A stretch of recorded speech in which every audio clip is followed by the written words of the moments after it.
Well, hello there. Welcome to On the Beat, the podcast that uncovers full frontal male nudity in cinema. My name is Laura, and I am joined by my dancing co-star, Ryan. I do like to dance. He likes to dance, Gyrate. wiggle about. Fucking thrust my pelvis into a face. Absolutely. I was going to say an orifice, but that's not really what I'm doing. I'm dancing. That is assault. No, they asked for it. I'm sure they did. It was requested. Well, what else was requested was the 1983 romantic drama A Night in Heaven. Terrible segue. Awful. You know why? Because one of it's the a worst lie. ones. No one asked for this. No one asked Except for it. for me. No one can get a copy of it. No. This is obscure, and it shouldn't be obscure. It's from a director who is I mean, I'd say he had a spotty career, but like he had like two massive hits. Three. What's the third one? Well, he did Karate Kid Part 2. No, it's not a good movie. It's not a hit? It's a Doesn't hit to me.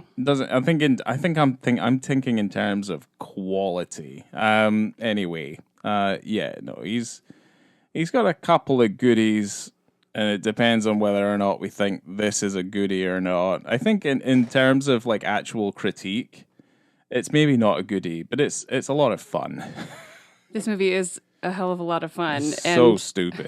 It stars Christopher Atkins as Rick and Leslie Ann Warren as Faye.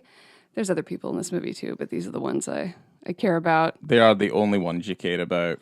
Christopher Atkins, I was asking you while we were watching this film if you remembered where you'd seen him before. No, I'm surprised that I couldn't remember because I do recognize his face, but you're going to tell me now, right? Blue Lagoon. I don't think I've ever seen Blue Lagoon. Oh, really? Yeah. Really? So I don't know then. Yeah, right. Because Okay. this is not the first time we've seen this man naked. And the time before, he was underage, I'm pretty sure. Oh, wow. I can't wait to cover that one. Yeah. Okay. And Leslie Ann Warren, of course, is in Clue and Color of Night, obviously. Yeah. I love her. Yeah, she's in a bunch of stuff. Okay. So let me toss you the synopsis from Letterboxd, which is so long. Well, I can't wait. It's so long, okay? Yeah, I can't wait.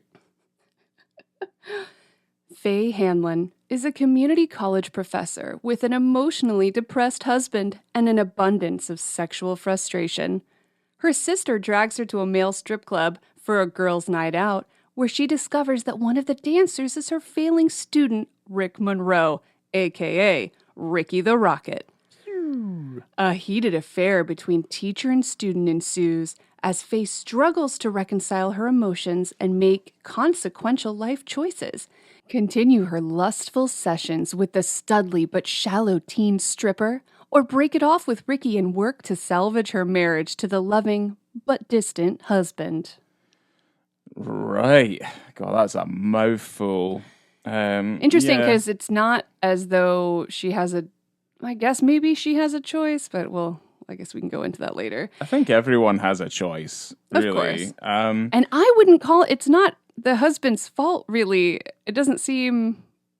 I mean, I will say, like, everyone's a little one-dimensional, as in, Ricky plays his part pretty much as the cad. Yeah. Who's kind of, he's like a kind of a bit of a womanizer, but he's very kind of surface level. Same with her, same with the wife. She's a little surface level. And kind of the same with the husband, to the point where you're kind of like, I don't know about this guy. Like, I think he's having a fucking nervous breakdown. He is, and he's probably the most interesting character out of everyone. Yeah, probably because he is having a nervous breakdown. Well, his job, he worked at the Kennedy Space Center. He's a rocket man, and he lost his job. She's jumping from Rocket Man to Rocket Man, basically. Yeah. Except he deals with actual rockets. Like, he works at NASA. Like, he cycles to Kennedy Space Center. every morning, every day. On a bicycle that goes up to 50 miles per hour. A long that he bike. made. Yes, it's a bike he made? Yeah, he created one and he was gonna sell them. How the fuck do you lose your job at NASA? Like, people don't just get fired from NASA. Like, it doesn't happen. There's only so many people qualified in the world to work at NASA. How the fuck do you get fired from NASA? Okay, let me just jump back again. I'm going to tell you the tagline of the film, and then I want you to talk about the director, because I want to talk about this movie for 12 and a half hours. So it's going to be a long one. Oh. Okay. Okay, the tagline is, in class, he's just another face in the crowd. In heaven, the hottest dance club in town, he's the main attraction. We only go to heaven once. And it seems like they're a traveling show. Yeah. They go from Orlando to Tampa. It's like the most literal title ever. If you are... I love doing Florida movies. We like to do Florida movies and Scotland movies. Yeah. We've got a thing. Yeah, I wonder why. The two main places where we lived and spent most of our time. Right. Yeah, we have a thing for. That's we weird. have a thing for these places. And if there's anyone listening from South Florida, Flanagan's is a popular kind of chain of restaurants a la Miller's Ale House or some like sports bar type familiar of thing. Yeah.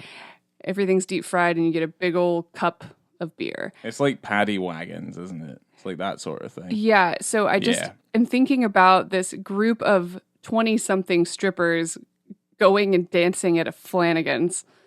And that's so gross to me. It does kind of make you think. Imagine a bunch of dancers like at an Applebee's.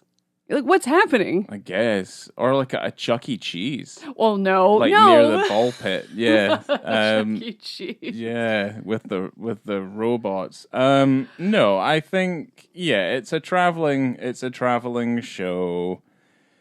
And yeah, like I said, it's a very literal title, because it's literally just like, oh, we went out this one night to this place called Heaven.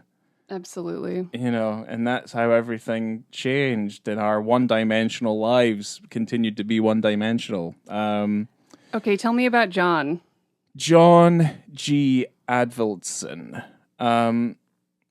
People should recognize this name. Yeah. He was a staple of American directing through the 70s, and he's best known for directing Rocky, which is obviously Stallone's like breakout hit. It's his written script that he did when he was poor, and then starred in, and obviously became the idol that we know today. And Rocky was a huge hit for Avildsen. We won Best Directing Oscar. It also won Best Film of that year, which was 1976. Gross. And he also won the Directors Guild Award for that film. It's his most celebrated film. Yes. And that's kind of it. Because for the most part... That's not true, Ryan. That's not true. Go on, sorry. He's also known for directing... Well, they say the first 3 Karate Kid films, but that's the ones with Ralph Macchio, right? Indeed. There's not a 4th one with Ralph Macchio, is there? There's the next Karate Kid, and then but they made that was not others. with Ralph Macchio. That was with a girl. That was, what was her name in that? Wasn't it Swank? I think it was Hilary Swank, right? Yeah. So, that's slightly different. And then they remade it, but obviously that's... With Jackie Chan and one of Will Smith's children. Is it Jaden? Jaden Smith, probably. And then obviously you've got Cobra Kai and all that sort of thing. Like it's a whole franchise basically. The Karate Kid Cobra Kai. Karate Kid is a good movie, very much in the same vein as Rocky for the most part. I mean, that's kind of what it is. Without the sexual fear that Rocky... You keep on saying this, but that's what it was like back then, Laura. That's not okay. That is not okay. It was the 1970s. No. He doesn't force her into anything. He forces her to stay in that room with him. And he's a scary man. Rocky loves Adrian with all his heart. Mm-hmm. And and takes her from the timid flower that she is into the blossoming. What does she get? What's the hibiscus? The hibiscus in bloom that she ends up becoming. No, they loved each other, Laura. You need to watch all the rest of the movies. I have. Well, Avildsen directed another one of the Rocky movies later. It was called Rocky 5. It's also one of the worst films ever made. It's got a terrible message as well. It's awful. So other than he wins big for Rocky, he's also nominated for the Razzie Award at least 3 times for Worst Director. Including this one. Including or actually he might not have It's not this one, no. It's The Formula, it's Karate Kid 3 and Rocky 5. Okay. Which is funny because Karate Kid 3 and Rocky 5 he did back-to-back. So he got back-to-back nominations for the Razzie. Nice. But let's be respectful to the man. He died in 2017 and he made his last film in 1999. And let's be honest, he has actually made some pretty decent films. And to be honest, A Night in Heaven is actually pretty decent. Yeah. It's pretty funny. Hell yeah. He's got quite an extensive filmography. We'll kind of go into it. Turn to Love from 1969. Guess what we learned in school today from 1970. Joe in 1970 as well, where he was also the DOP. And you will see that he acts as a camera operator as well on some of his pictures. Cry Uncle from 1971, OK Bill from 1971, The Stoolie from 1972, Save the Tiger 73, Foreplay from 75, WW and the Dixie Dance Kings from 1975, Ben Rocky in 76, Slow Dancing in the Big City 78, The Formula 1980, Neighbours 81, Travelling Hopefully 1982. Now I put deflection on that because that's what I thought it was going to be titled. It should have been Travelling, Hopefully? Question mark. A Night in Heaven comes out in 83. And then immediately after that, we have The Karate Kid, 84. Karate Kid 2, 86. Happy New Year, 87. For Keeps, 88. Lean on Me in 1989. Karate Kid 3 in 89. Rocky 5, 1990. The Power of One in 92. 8 Seconds in 94. And then Inferno, 99, which was his final film. Inferno had Jean-Claude Van Damme, right? Maybe. I don't know if I've seen it. Me either. I'm not, contrary to belief, I am not an aficionado of the Avildsen filmography, other than I like Rocky. But I don't think Rocky is as good as Rocky 3. I don't really have a comment on that. I'm sure any of them are better than the first one, because it freaks me out. I don't know. I don't know. Sorry. Yeah. I don't know what. You don't like the music from Frank Stallone? It's all littered through I do love... No. Oh, sorry. I got really loud. Frank Stallone. Uh-huh. I do not agree with the things he posts on the internet, but I love some Frank Stallone music. The music's good. If you can separate the man from the politics. Aye. I'm interested. I put on Frank Stallone has many songs in my favorited song list. So yeah, hell yeah, Frank. And obviously, I don't want to discredit the fact that, like, you know, there are certain people out there that we have met and we've been like, oh my god, that person's a legend. We quite understand them, but it's very difficult to remove them from the politics, unfortunately. So we're not saying that. It's like that time we met Big Teddy. Oh, when we met Mr. Hogan. Hulk Hogan. Hulk Hogan. And then a week or maybe 2 weeks later, he ripped his shirt off at the RNC, and I wanted to cry. Yeah, it wasn't good. It wasn't good at all. Shook his hands and everything. I was just saying, oh no. Yeah. Have we talked? We've probably talked about this before. How he invited us. Brought it up. He invited us to karaoke and stuff. He did, yeah. Not because we're special. He's just a businessman. Yeah, he's trying to make money, like they all are, let's be honest. Anyway, let's get back to A Night in Heaven, where people are making money taking their clothes off. This is not as sweaty of a film as normally you would see in Florida. Did you notice that? In the club, little sweaty, but not too much. No, it wasn't, certainly, like, if you look at, like, levels of wetness in films. Like I put Alien up there. I put Body Heat up there. Oh my god. Florida. Yeah, but body heat is identified by its heat factor. Anything that has it, like I would say, Do the Right Thing is a film that definitely has heat and temperature as one of its identifying thematic things that kind of cut its way through the film. And Body Heat's also one of them. Obviously, two very different films with two very different messages, but a bit. Yeah, just a little bit. And Alien's just wet because it's wet. Great explanation for that one. Harry Dean Stanton's pretty wet in that movie. Never mind. Leslie Ann Warren.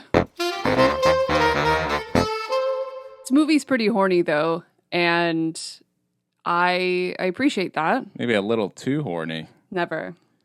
Well, it can't ever be too horny? No. Yeah. Sorry. I guess no. so. Well, I guess it all comes down to context. You know what I mean? I'm sorry. Okay. Jan Hammer did the music, which I was screaming about, because he wrote Miami Vice. The music for Miami Vice. Well, the TV show or okay. It was like for the fucking movie. And no, because this movie is heavy synth mixed with Bryan Adams. Yeah. Which is awesome. This is also the very first, this is the debut of Bryan Adams' hit Heaven. Huge song. The album hadn't even been released yet. I think the album was released the next year. So 2 songs from that album, Heaven, and then there's a second one, debut in this film. Right, okay. Which, wasn't a hit. Well, yeah, they hinged their wagon to the wrong horse, I think. I think this film, on the face of it, it seems relatively quite innocuous, and it would have, but there's something, there's an undercurrent, there's something underneath it, which makes it slightly unappealing in one way, shape, or form, and I'm not too sure what it is. It has the makings of something that's that could have quite a lot of mainstream appeal. I just think there's something that prevents it from having that. Yeah, I agree. It's interesting. I learned a lot about kind of how this film came to be. So it was conceived by choreographer Danny Terrio, who was in the film, and he played Tony. He was the guy at the end who had that serviceman outfit on. Yeah, he kept on losing his job, and it's like, dude, why don't you just become a stripper instead? And I'm just like, what the fuck? That was only in Florida. Hell yeah. He choreographed the film. He was meant to be the main character, so he was meant to play Ricky. But that didn't happen, and there was another model named Paul Land, who was also, they were supposed to be the main kind of characters in the film, but that didn't happen. But he conceived of this idea, and Joan Tewksbury wrote the screenplay. She also wrote the screenplay for Robert Altman's Nashville. She is she's a proper writer. Exactly. Yeah. So she admitted in an interview that the producers made several changes to her script, and she's like, "Well, I'm a screenwriter. I just do my job. It is what it is." Yeah. But she visited a lot of topless bars in around Texas and Georgia, Florida, and New York, kind of as part of research. And she noticed that the women who went to the male strip clubs in Orlando tended to be what she quoted as sweet-natured and often pretty, and treated the experience as a harmless diversion. So that's where she, I guess, decided that Orlando was a good place to set the film. Okay. And production was scheduled to start in October of 1980 in Orlando. And it was rescheduled because the original director that was tied to this film was Nicholas Roeg. Oh, shit. Okay. Interesting. I know. Yeah. I could not for the life of me find out what happened, why he didn't go through with it, or why he was, why John G. Avildsen took over. I don't know what happened. Okay. But, oh well. And they shot the film in Orlando and in Miami. I do think that there's a level of John G. He has traits about his style that kind of make him a really good director for hire. So like if you have a project that's struggling to just like get going, just give it to John G. Because I think his style, I wouldn't say it's like simplistic, but his style is very kind of classical, and I think it just kind of lends itself to, to the kinds of films that he's making, which are, they're effectively just like, they're dramas for the most part. Yeah. Very kind of TV soapy sort of dramas.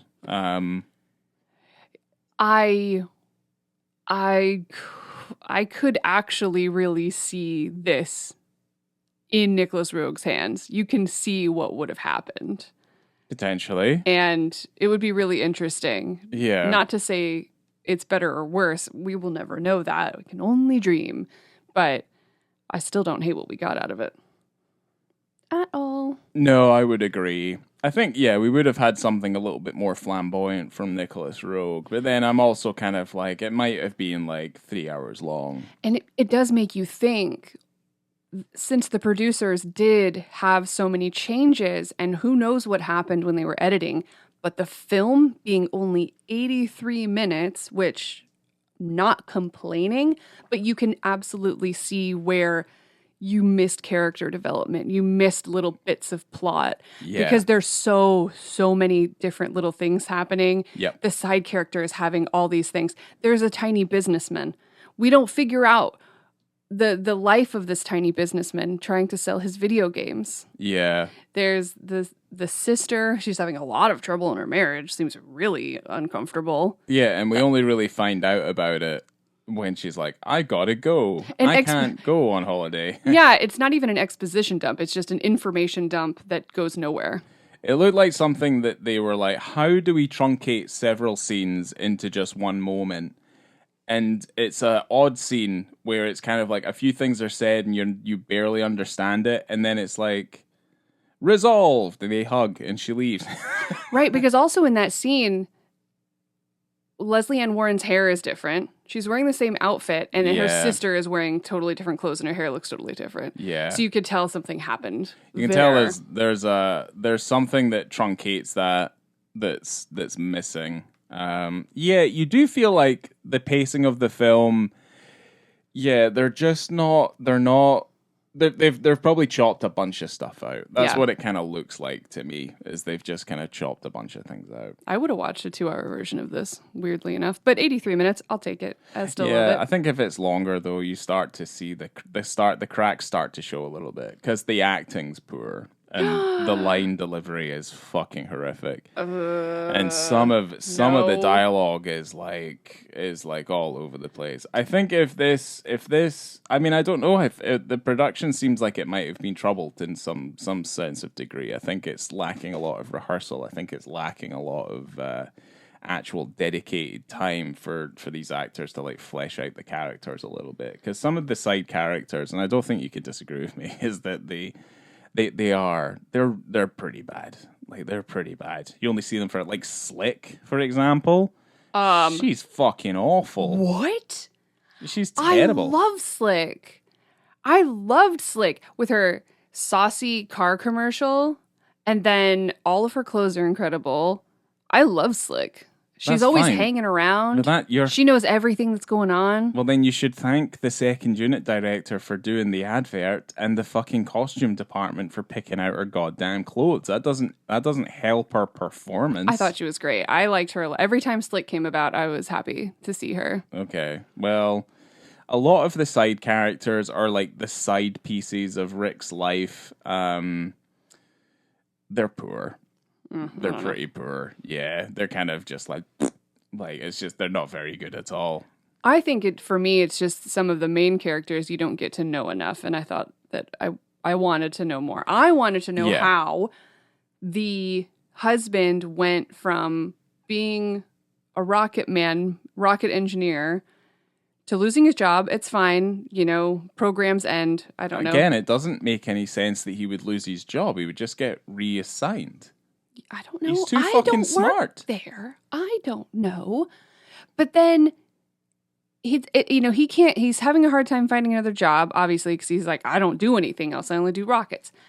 And then he gets... I'm too smart. I'm too smart to do anything else. And then he starts wearing camouflage shirts and playing with guns. I don't understand that. It kind of, it takes a fucking turn. In the third act as well. It's just at boom. least. Yeah, you're just like, okay, I guess he's shooting guns. And he's really good at camouflage. It. Yeah, incredible aim. He is good at it. Plus, we're not really sure as like what's going on in their relationship. Like, we don't really get any other detail other than she's pretty horny and he's kind of just like too tired all of the time. But I also think that's unfair because we only see him hours before he gets fired. Yeah. So you never really get to see. He's like, let's play hooky, let's hang out. And she goes, I literally can't. It's finals. Any other day, I would love to party with you, huz, but I can't. Yeah. Then he gets fired. Then she gets all horned up for touching young boys and then tries to have sex with him. But she doesn't know he got fired. Yeah, that is weird. Do you think that's where it all stems from? Is that she wouldn't play hooky? And then he's just like, well, I'm in a dark abyss that I could never escape. Maybe.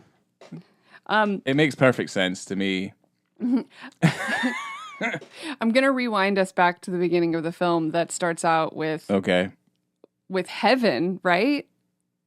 It does, yeah. So the opening title sequence is...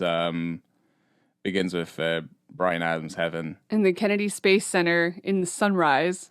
There's some real nice stuff with him on the long bike. Garrett Brown did a lot of the Steadicam work. It looks awesome. It looks really cool. Get to see some KSC in the 80s. Well, you and me were like, how far is he fucking? Because like get to like Cape Canaveral and like the Kennedy Space Center, like it's out of the way. Oh, yeah. Like, it is secluded. Like, it's out of the fucking way. It's near Titusville, which is where they live. But I'm like, man, he's on that bike. But then again, remember, he made that bike, and it can go 50 miles per hour with the right person. Yeah. And it's not motorized. Rocket Boy. I don't think. Or it has to be motorized, right? I want to know more about this bicycle. If it's just if he just built nothing but a long bike, it's like, I don't care. Like, it has to be like self-propelling. Like, it generates its own energy or something. And it has a windscreen, but it doesn't help you from bugs. No, it doesn't. He's chomping on bugs the entire way home. He's in Florida. He's definitely chomping bugs. Yeah, absolutely. Yeah, no, that's but that sequence, all in all, if you forget about the fact that it's it's ridiculous, it looks nice. It's pretty cool. Yeah,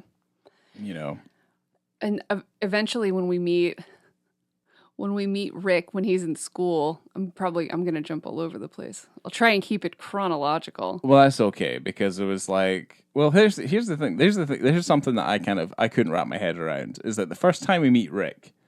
Is he's leaving a girl's house, but it's technically his neighbor, and his mum lives right next door, and Slick's picking him up to take him to class, I think. Right. And he's basically saying to Slick about the girl that he's just left, and she's like, "You're a star. I thought we'd see you on the National Enquirer or any one of these magazines." And it's like, yeah. And he says to Slick, that was a one-night job. And I'm like, but she literally lives next door. Like, you can't just have a one-night stand with your neighbor and then try and ignore her. That doesn't make any sense. Yeah, because he wouldn't have brought him back to his mom's trailer. Well, no, not if she has a bed next door. Oh, it's weird. Yeah, it doesn't make any sense. But like he's meant to be like a cad. Like he's meant to be like a womanizer. So he has like the personality to be this kind of like, fast talking, money making, like stripper who like all these women like they're following across the country. Like he's a personality. I don't think he's a fucking asshole though. I don't think he's an asshole because you kind of have to think about what are his motivations for doing certain things. And it's like, well, he's making the money and he's he's seductive, he's doing certain things, he's doing that. He's obviously seducing the teacher so he can get better grades because he's lazy. But like, it's like how bad of a person is he? And I don't know if he is. No, because he said he's trying to strip because it's a way to make money so that he can take care of his mom so she can retire. Yeah, it's yeah, I don't know. I would say the husband has bigger fucking problems. Like, he comes across to me like he's a little bit of a psycho. Certainly like near towards the end of the film. But like it's just kind of wild. And I do like there are certain aspects about the relationship between Ricky and the woman. I can't remember her goddamn name. Faye? The professor? Oh, Faye. I'm a quiet woman. Faye. She's very buttoned up and very afraid. Yeah. Gets her fucking world rocked by fucking Rocket Boy. Yeah. Yeah, jumping from one rocket to the next. Well, he does his final, and Control. She's the speech professor. And his speech is... it's an archaeological speech, okay? And he's talking about tribal composers. And I have to tell you, I'm an archaeologist. It's all bullshit. But I think she knew that. She knew that was false. There's also never been, as far as I'm aware, a Dr. R.F. Goodrich in Central Florida doing this type of work. Remember when he was like, he showed the other student his gave the other student a piece of his mind, made a joke out of him. Well, he goes, how would he know he was the tribal composer? And he said, well, when he opened up the grave, he was decomposing. That was the joke. Okay, So my problem with the fact that she gave him an F on that is his speech was succinct. He spoke well. Mm-hmm. And whether or not it was false, I don't know if that's the point. It's like a debate, right? You have to be a good speaker. That's what speech class is about. Yeah. So he sits down and says a retort to one of his classmates, and she fails him. I'm sorry, speech is over. Yeah. He needs to be graded on his speech, not on his joke quality. Yeah, because if that happened to me, I'd have failed everything. Yeah, because that's, teachers don't do that. It's messed up. My jokes are terrible. No. It's weird. And I just, it's kind of just like, she's buttoned down, she's doing this, she's doing that. Yeah, there's a few that, again, I think, like, there's stuff that's missing out of the film, and they're kind of just, like, they're trying their best to, like, piece something together here. Well, you've got a tightly wound professor who never got to open up and really fully be herself, I guess. No, she's probably only been with the one man her entire life, pretty much. And her sister is visiting and has kids and a husband, and she's just wanting to let loose, right? So her sister, takes her to this strip club. So you can see the difference between you've got this really tightly wound woman and then this, this free spirit party sister who's taking her out and getting her face rubbed in different dudes' wieners. Pretty much, yeah. She doesn't know what to think. I genuinely wish that those types of clubs existed, or a night like that. That place was so busy. The Heaven Club? Yeah. There were so many women there, all of them really good looking. The dudes were good looking. They're doing musical numbers to 9 to 5. They're doing all sorts of fun dances. Yeah. They don't exist anymore. No, I mean, don't know. It made it look like in Florida, they're all over the fucking place. Yeah, it's really fun. Which is not true. I would love to go to there. Like, imagine if you stumbled into Wally's. And, like, that was going on. I would sit down and have a watch. We went to New Orleans. We went to a bar specifically for, like, that. It was, like, the boys on the bar. Right. Well, that was a gay bar. And wasn't it John Waters' favorite bar in New Orleans? Yeah. I can't remember what it's called. But they said, don't take your phone out. Cash only. Don't take any pictures. Yeah, don't you dare take any pictures. It was I understand, because it'd be weird to take pictures in there. Yeah, well, I mean, you can see guys' balls and stuff. Yeah, you can catch a glimpse at a wiener if you give them enough money. Absolutely. Like that's kind of what it's for. Yeah, and It's very gay. it's very well. So is this movie. Yeah, this film's a little gay. Yeah, it's This a film little is, gay. and it's great. Yeah, no, it's got a real campy quality to it, which I think it really kind of plays in its favor. It makes it a little bit more amusing. But yeah, she sees Ricky Rocket perform at the club, the person that she just flunked. I like when she's like, I just flunked that kid, and her sister's like, you did what to that kid? And then she says it again to her sister's friend. She's like, you did what to that kid's butt? Just flunked him. You did what to his ass? Get flunked. It's like crazy flunking. Failed. That'll work too, but I don't know why you funny. say flunking. I mean, it's there for joke purposes. It makes sense. But he played like he sauces her up like nobody's business. He zeroes in on her. He is super sauce. Like he is like, yeah, Major Tom, like ground control. He's going in. You know what I mean? Like he's gonna get it done to the point where like he kisses her at one point, and she goes cross-eyed. And basically, you said he just kissed her stupid. Yeah, kids are stupid. Well, as he's gyrating on her face, he looks up and Slick is standing right above her. Yeah. Kind of in a, not balcony type of thing, but like the next level up.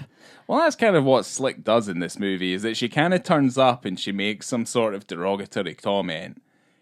And then, like, that's her character. She's very fucking boring. I love her. She's very dull. She's a fucking fridge magnet. Like, she just comes out and just says things. And it's like, right, okay, whatever, Slick.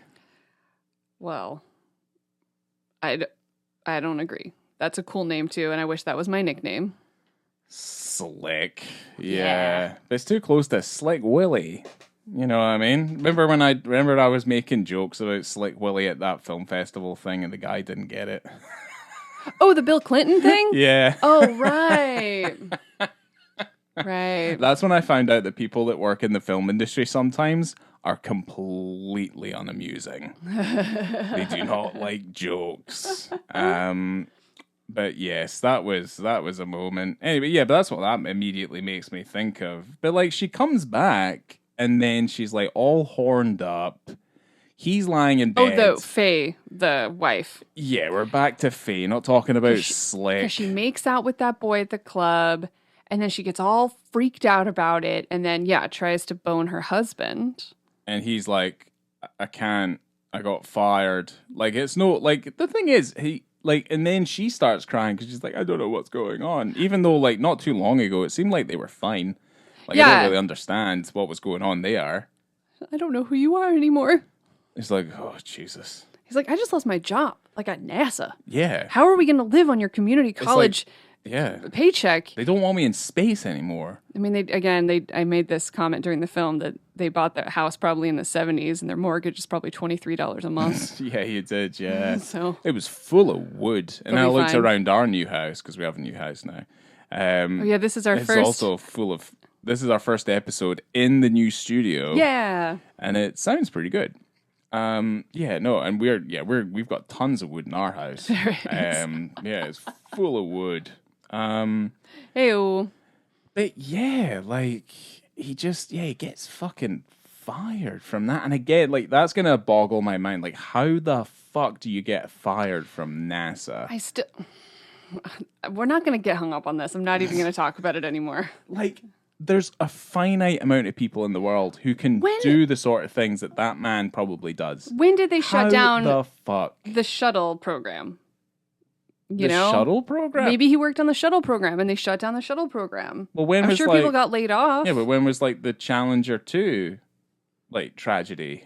I don't know. Was that in the 80s as well? Maybe. Either way, I don't know. They still send stuff up into space now. Okay, it was 2011 they stopped the shuttle. Right. Well, there's no explanation whatsoever. He's fired. I mean, I don't know. Maybe he was taking his gun to work or Challenger something. was in 1986, so yeah. Okay, so yeah, all right. Either way, right? It's causing a rift at the household, and basically, A rift within this film takes place over maybe 3 to 4 days maximum. yeah, it has to be. Yeah, it has to be. Because when they're talking, every time she sees Rick, it's like the very next day. Mm-hmm. So the rift is short.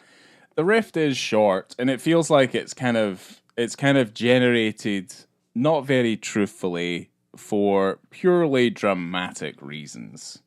And because of that, you're like, well, okay, this is kind of odd.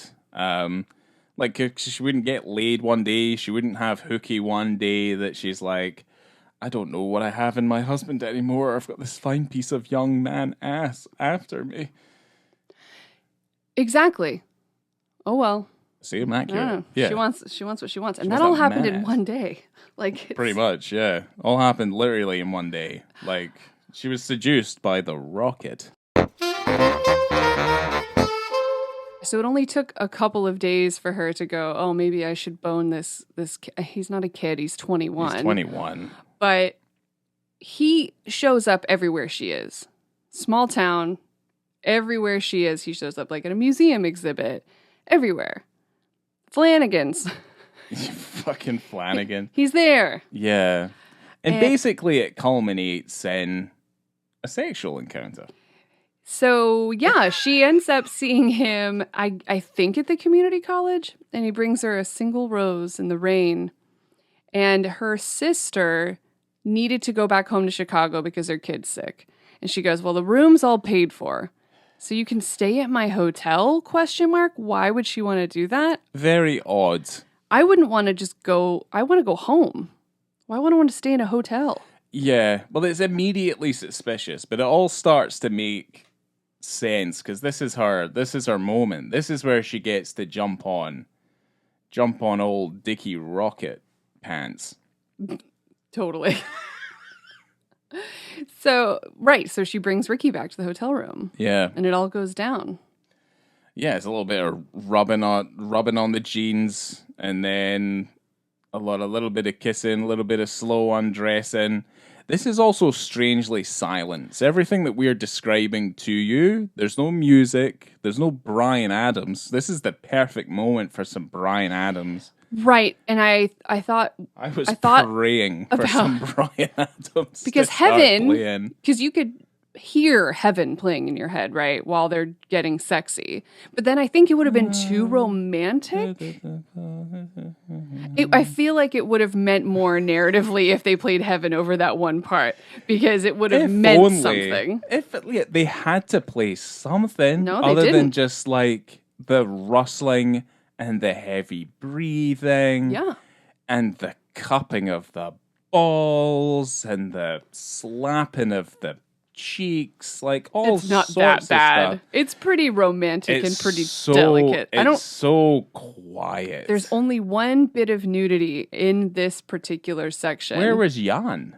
Like, where was Jan? What was Jan playing Where's at? my sexy synth? Yeah, give me some ominous tones, Jan. Not ominous. There's some ominous tones when they're at NASA, and I was just like, what is this? He's just holding down the same two notes the entire time for like 10 seconds, like, and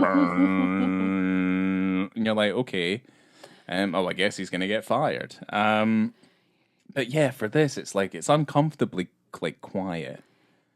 Yeah, he, I believe, takes her hand and cups it on to his pants. Because he takes his jeans off. He takes his jeans off, and the camera just goes there.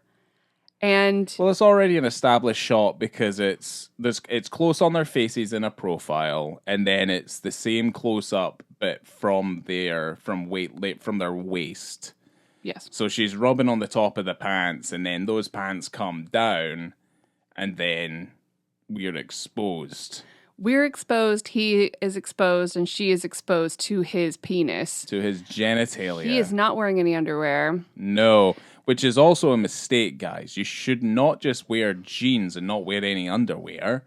Because where's the barrier between your arsehole and your trousers? Nowhere. You're getting shitty trousers. I would hope that he knows how to wipe and clean himself properly. What would worry me is a zipper on jeans being so close to the soft skin of a wiener. We've all been there. Or pubic hair. Yeah. We've all been there. And Dangerous. We've Well, seen it's there's not something comfortable. about Mary. It's not comfortable. We got a bleeder. You know. Those were Yeah. suit trousers, but still. How did the nut end up there? And this is down here. Franks and beans. Thank you for quoting all of the quotes from There's Something About Mary. I was sharing, there was a picture I saw online of Norm's driving license from There's Something About Mary. You know, remember he pretends it's Lee Evans, I think, right? He's pretending to be the pizza scientist, boy? the doctor, and he's actually just the pizza boy. Right. Called Norm. Oh, yeah. Yeah. Oh, It's a good fucking movie. Yeah, Okay. it's better than this one. Anyway, let's continue on. there was no nudity actually written into the script, at least during this part, because there are boobs, but they happen later. Slick boobs. Yeah. And on the day that they filmed that scene, Christopher Atkins apparently just forgot to wear underwear. And they just kept it in. Huh. Interesting. They're like, oh, all right. Huh. All right. Again, not his first rodeo. No, well, you know what he's doing. He knows exactly what he's doing. You know what I mean? He My knows gosh, what he's up to. I just went so fast and didn't even say this is an hour, 4 minutes, and about 30 seconds. Yeah, because this into the film's film. only like an hour 22. It's so Yeah. respectful of your time. It's awesome. Yeah. I don't know, this scene kind of sexy. I liked it. Yeah. Even though it was quiet. Yeah. Because that's the thing, like, and then she's on top of him, and then Brightly it's lit as well. They very did not brightly lit. dim the No. lights. That is some no, it's not harsh hotel lights, but it's hotel lights. curtains are drawn, and yeah, it's the lighting in your hotel, and it's straight in. I would say straight in, no kissing, but I think it goes in, then there's kissing. Then there's kissing. Yeah, Straight in, then kissing. straight in, then kissing. Yeah, she had a great time. She definitely sounded like she was having a good time. Yeah. Good for her. But yeah, I mean but what a mess she's created. Silly whore. Hey now. Hey now. She can do anything she wants. Yeah. She can have sex with that boy if she wants. Her husband's at home shooting his 357 Magnum. Her husband's also at home hanging out with chicks that he wanted to make out with in a children's Right. room. Yeah. So he's out there also having a flirt. Again, another reason why if you're cutting stuff out, you make these other things look a little bit fucking odd. Yeah. Some of these scenes look weird as fuck. Yeah, I understand why he was at her house. They were just getting to catch up and everything. With like little to no context. At all. It's kind of just like, and then you're watching it and you're like, I'm missing a fucking shit ton of information here, and it makes no sense. No sense whatsoever. Yeah, because you could also cut that out completely, but then you just... Well, yeah. There's no point for it being there. Yeah, there's no point to it being Except to show that he could have potentially boned that woman from the past, but he didn't. It just doesn't help in a storytelling sense. No. Like it doesn't matter. No. You know what I mean? It's like they've tried their best to tie it all together, but then they've realized that most of what they wrote was just trash, and they got rid of it. And they've kind of just created something out of what was left, basically. So Okay, so we're still in the hotel, right? Still in the hotel. yeah. Faye is there with Rick, and they had sex, and they had a great time. And then I'm not sure exactly why she had to leave for a little bit. She had to go somewhere. Who had to go? Faye. Oh, wife. none of that's explained either. She had to go somewhere, and she's like, I'll come back. I don't know what she had to do. I forget. Yeah, I don't know either. So by the time she comes back, Rick is having sex with Slick in the shower in the hotel room because he goes, oh, you know, you don't have to come back to my trailer. When come in Rome. over. Yeah, absolutely. Yeah, when in Rome. So then Faye gets back, is obviously furious. But this is when you realize that the husband thinks that something's wrong. The husband, Whitney, thinks that there's something going on. And he is downstairs in the lobby calling her hotel room, and she's crying because she catches this boy sleeping with Slick. Yes. And she's sad because she doesn't know. I don't know why she thought she was the only one. It's insane. Yeah, it's like she's heartbroken. He's not a guy to love. Like No. He's not someone that you love. Like we've kind of already established, and he said straight up, he's very honest. He was just like, I'm 21. Like, this is what I should be doing as a 21-year-old. He's like sowing his seed. He's doing his own thing. This is his going phase. Out of multiple, this is his phase, which I would say probably most 20-year-old men and women do, is that you don't commit yourself to anything. No. You're trying to find yourself. Figure it all out. Figure out what you want out of life. Blah, blah, blah, blah, blah. Yeah, like what did all he these think things. What did she think was going to happen? Who knows? There's not really any sort of like context to that either, but she's very upset. And she's talking to her husband, who just happens to be in the lobby. And you already know, like, he's waiting for Rick to come downstairs. And then he's got the big ass fucking gun in like the hoodie pocket. You know that big hoodie pocket? Yeah, and the nozzle's poking out because it's so huge. When Rick comes out of the elevator and Whitney's standing there, he goes, "What number room key is that?" And he says the room number, and then he takes the little gun or the big gun out of the thing, and he goes, massive gun. He goes, my favorite line, "I've got a gun. I want to see you dance." And it just kicked. I mean, the movie is going to end. You look at how long you've left. You go, oh, this movie's got like 6 minutes left or something. About 6 minutes, yeah. And you're like, whoa, he just kidnapped this guy, and he takes him to a fucking swamp. It's in the middle of the night, and he's naked. Rick is completely naked. Whitney has him take off all of his clothes. Rick is like wailing, crying. He is crying, like out of control, crying, just like weak. Please don't kill me. He's terrified. Of course he is. He's absolutely naked in a terrified. swamp. He goes, get into the skiff, get in the boat. Is it a skiff or a skip? It's probably a skiff, right? Skiff. Yeah, that makes sense. Get in the skiff. Stand up. I mean, you see him naked again. It's dark this time, but it's just he is wailing. I don't want to die. Don't kill me. What makes you think you could fuck my wife? And he goes, I thought she was lonely. Yeah. Is what he says. And then he like shoots at the water, and then he goes, I'm just pissed off. I'm not crazy. And you're like, what? Well, it's like recent events seem to point in another direction, sir. Actually, sir, I would say that what you're exhibiting is a little bit of crazy. Normally, when you're mad, so fucking funny. It's so funny. It's the thing with like movies of a time is that these characters can do these heinous, fucked up things, and then they're just like, well, you know what? It's all good. I'm gonna go home, and it's like, no. You committed a crime. You kidnapped someone. At gunpoint. Took him to the water.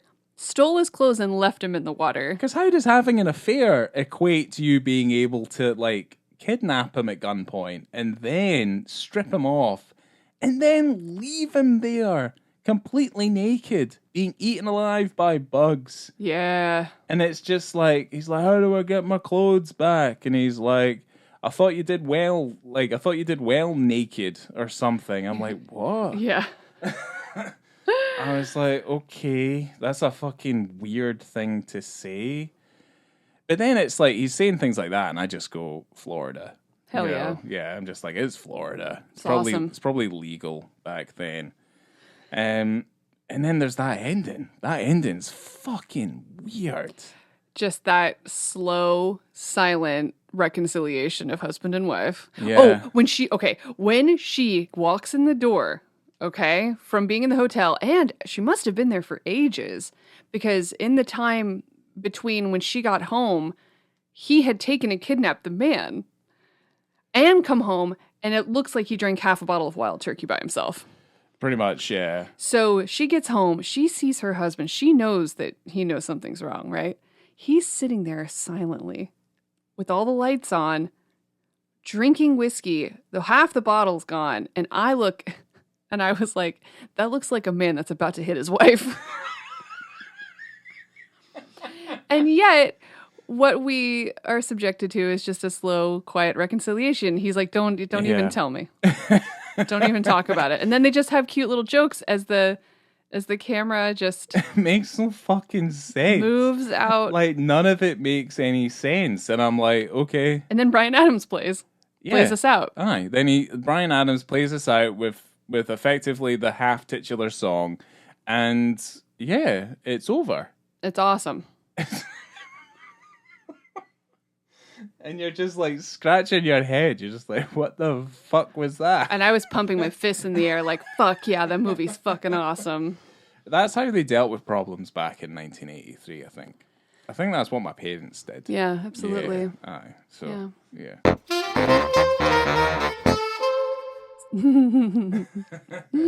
I love this film. The LA Times called it 83 minutes of hell. That's harsh. I know. That's not fair. There's far worse things out there. Oh my gosh, so many. This is such a fun movie. Fucking trying to get your name, your journalistic character out there. Give me a break. Maybe I should save all my comments for my ratings. But the film grossed $1.8 million in 901 theaters upon its release. From a budget of 400,000, right? On a budget of $6 million. Oh, shit. Right, that's bad. But it eventually overall grossed 5.5. So it wasn't the biggest disaster of all time. It's not a Borderlands disaster. No. But yes, that's not good. But then he hit it big with the next year with the Karate Kid. So it's so, you know.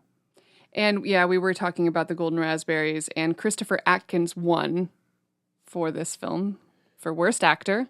He's actually one of the most interesting ones in there. I agree. The rest of them are fucking, like, he's great. Really crap. Yeah. They called the film A Night of Heaving. Yeah, that's not bad, actually. Congratulations. That's good. Well done. Not bad. Well. Do you have anything else to add? Do you have anything else in your notes? No, because I was just writing down lines of dialogue that I thought were fucking funny and interesting. Because there's some fucking stuff in here. But no, I haven't got anything else to add. Cool. Yeah, let's just get on to it. In terms of visibility and context, I'll go first. Why not? I don't know. Hey, why not? You might as well. You started, so. I started. I gave it a 3.5.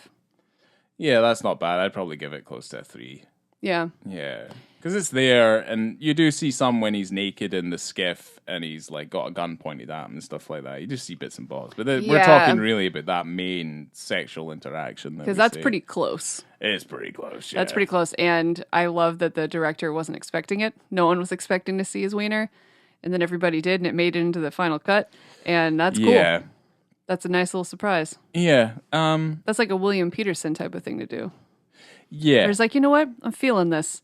Let's just take my dick out. And everyone's like, sold. Yeah. It's like, there we go. Parent it. I'd buy that for $1. Oh, sorry. Oh dear. Yeah, so I think about a 3. You know, I don't think we need to over-explain the context or its visibility either, because I think we've over-explained the context about it and why things are happening. So, 6. You know, yes. And he's a stripper. Yeah. And for the film, I gave it a 4. I could go higher, but I think that would be insane because I can't remember what I gave it actually. I know what you gave it because I looked. I think it's I don't know. Let's see. Wait, maybe I don't know. Anyway, I gave it a 4. I gave it a 4 when I first saw it. This is my second time watching it.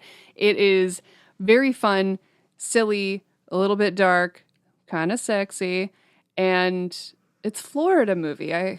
You gotta love that. And I think everyone in it is great. I don't think a Golden Raspberry is deserved. But Well, they didn't get nominated or anything for it. Or no, he got one, didn't he?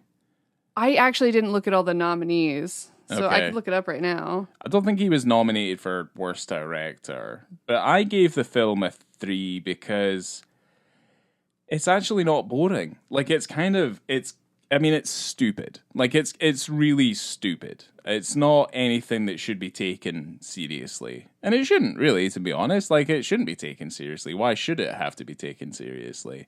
But I think, like I said before, it's missing something that would garner it a little bit more like mainstream appeal. I think there's something about it that just kind of makes it slightly off-putting. But to me, it's hilarious in its stupidity with what it does and how it does it. So that's why I gave it a 3, because it's definitely better than being average. And there's some, it's a good bad film. That's what we'll say. It's a good bad film. Yeah. This is something you could watch with other people and have a good time. Yeah, you could have a right good laugh with an audience. You could have a pitcher of margaritas or a pina colada or a barrel of cock. Oh, I thought you were going to say a zombie because that's what the other girl said when they were at the strippers. Sorry. Yeah, well, I thought I was talking about the strippers, but anyway, doesn't matter. Yes. Yeah. Just in terms of wrapping it all up, this was the only nomination and the only win for Night in Heaven at the Golden Raspberry Awards. At the 4th annual Golden Raspberries. Wow, there you go. Still going strong. Brian De Palma was nominated for Worst Director for Scarface that year. He should be nominated every year. It was a big year for a lot of films I liked. Jaws 3D, Yentl. Fucking Yentl. Love Yentl. Oh, Yentl's awful. It's an awful film. Fucking Barbara Streisand, the movie. She was also, she was nominated for Worst. It's a terrible film. It's awful. Far worse than A Night in Heaven. This is maybe something I want to do instead of watching all like the best, the winners for the worst. The Oscars for the Academy Awards. Let's watch the worst ones. I would love that. I would. I mean, some of them are bad, though. Like, some of them are really bad. But even the ones that get lauded, because, like, we saw that with Oppenheimer last year, or this year. Not always the best film wins. Yeah. But certainly it's, it would be interesting. We can definitely see. But I think, bad films were different back then. Bad films now are just bad films. Sometimes it's hard to get amusement out of bad films now because they're just plain bad. There still are those diamonds in the rough. There are still those movies that are bad that are very, very fun. Yeah. So they exist. They still exist in the forms of things like... Well, it's time to do a wee bit of cave diving, I say. Well, on that note... The cave of shit films. Yeah. I'm going to go really simple on this one. Coming to you from heaven. Wow. Or coming to you from the South Florida Flanagans. I have been Laura. I've been Ryan Rocket. Man, I wish that we were popular enough to have like a screening of this at the Flanagans. That'd be fun. Yeah, like if we could put it together and like try and get the rights to screen it properly. Yeah, that'd be really cool. Because like it's impossible to find.